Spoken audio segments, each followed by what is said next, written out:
ನಮಸ್ತೆ ಎಲ್ಲರಿಗೂ. ಭಾರತದ ಜಮ್ಮು ಕಾಶ್ಮೀರದಲ್ಲಿ ಚಳಿಗಾಲದಲ್ಲಿ ತುಂಬ ಹಿಮ ಬೀಳೋದ್ರಿಂದ ಅಲ್ಲಿ ತುಂಬ ಚಳಿ ಇರುತ್ತೆ. ಆ ಒಂದು ಸಮಯದಲ್ಲಿ ಭಾರತದ ಸೈನಿಕರು ಆ ಒಂದು ಪ್ರದೇಶವನ್ನು ಬಿಟ್ಟು ಕೆಳಗಡೆ ಬರ್ತಾರೆ. ನಂತರ ಬೇಸಿಗೆ ಕಾಲ ಶುರುವಾದ್ಮೇಲೆ ಮತ್ತೆ ಹೋಗಿ ಗಡಿ ಕಾಯುವಂಥ ಕೆಲಸವನ್ನು ನಮ್ಮ ಸೈನಿಕರು ಮಾಡ್ತಾರೆ. ಸೈನಿಕರು ಇಲ್ಲದಂತಹ ಈ ಸಮಯಕ್ಕೆ ಕಾಯುತ್ತಿದ್ದಂತಹ ಪಾಕಿಸ್ತಾನದ ಸೈನಿಕರು ಜಮ್ಮು ಕಾಶ್ಮೀರದ ಕಾರ್ಗಿಲ್ ಪ್ರಾಂತ್ಯವನ್ನ ವಶಪಡಿಸಿಕೊಳ್ಳೋದಕ್ಕೋಸ್ಕರ 1999ನೇ ಇಸ್ವಿನಲ್ಲಿ ರಹಸ್ಯವಾಗಿ ಆಕ್ರಮಣವನ್ನ ಮಾಡ್ತಾರೆ. ಅಲ್ಲಿನ 132 ಪೋಸ್ಟ್ಗಳನ್ನ ತಮ್ಮ ವಶಕ್ಕೆ ಅಧೀನಪಡಿಸ್ಕೋತಾರೆ. ಈ ಒಂದು ವಿಚಾರ ಸ್ವತಃ ಪಾಕಿಸ್ತಾನದ ಪ್ರಧಾನಿಯಾಗಿದ್ದಂತಹ ನವಾಜ್ ಶರೀಫ್ ಅವರಿಗೂ ಸಹ ತಿಳಿದಿರೋದಿಲ್ಲ. ನಂತರ ಮೇ 24ರಂದು ಡೆಲ್ಲಿಯಲ್ಲಿ CCS ಸಭೆ ಅಂದರೆ ಕ್ಯಾಬಿನೆಟ್ ಕಮಿಟಿ ಆನ್ ಸೆಕ್ಯೂರಿಟಿ ಸಭೆಯಲ್ಲಿ ಭಾರತದ ಸೇನೆ ಪಾಕಿಸ್ತಾನದ ವಿರುದ್ಧ ಯುದ್ಧ ಮಾಡಲೇಬೇಕು, ನಮಗೆ ವಾಯುಪಡೆ ನೌಕಾಪಡೆ ಬೇಕೇ ಬೇಕು ಅಂತ ಆಗ್ರಹನ ಮಾಡುತ್ತೆ. ಆ ಸಮಯದಲ್ಲಿ ಭಾರತದ ಪ್ರಧಾನಿಯಾಗಿದ್ದಂತಹ ಅಟಲ್ ಬಿಹಾರ್ ವಾಜಪೇಯಿ ಅವರು ಯುದ್ಧಕ್ಕೆ ಬೇಕಾದಂತಹ ವಾಯುಪಡೆ ನೌಕಾಪಡೆ ಎಲ್ಲವನ್ನ ಒದಗಿಸಿ ಕೊಡ್ತಾರೆ. ಮತ್ತೆ ಯಾವುದೇ ಕಾರಣಕ್ಕೂ ಭಾರತದ ಗಡಿಯನ್ನ ಬಿಟ್ಟು ಹೋಗಿ ಯುದ್ಧವನ್ನ ಮಾಡಬಾರ್ದು ಅಂತ ಷರತ್ತನ್ನು ಸಹ ಹಾಕ್ತಾರೆ.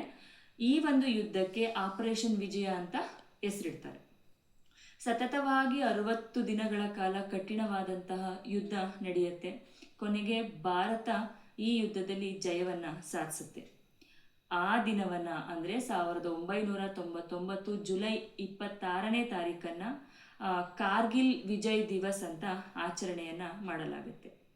ಆ ಯುದ್ಧದಲ್ಲಿ ಸುಮಾರು 500ಕ್ಕೂ ಹೆಚ್ಚು ಜನ ಸೈನಿಕರು ಹುತಾತ್ಮರಾಗ್ತಾರೆ.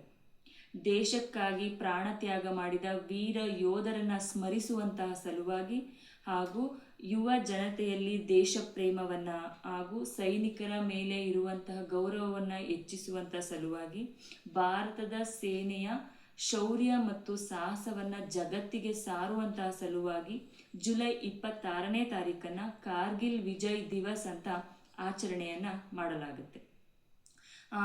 ಇದನ್ನ ನವದೆಹಲಿಯ ಇಂಡಿಯಾ ಗೇಟ್ನಲ್ಲಿ ಪ್ರಧಾನಮಂತ್ರಿಗಳು ಹಾಗೂ ಇತರ ಗಣ್ಯರು ಎಲ್ಲರೂ ಸೇರಿ ಶ್ರದ್ಧಾಂಜಲಿಯನ್ನ ಅರ್ಪಣೆಯನ್ನ ಮಾಡ್ತಾರೆ.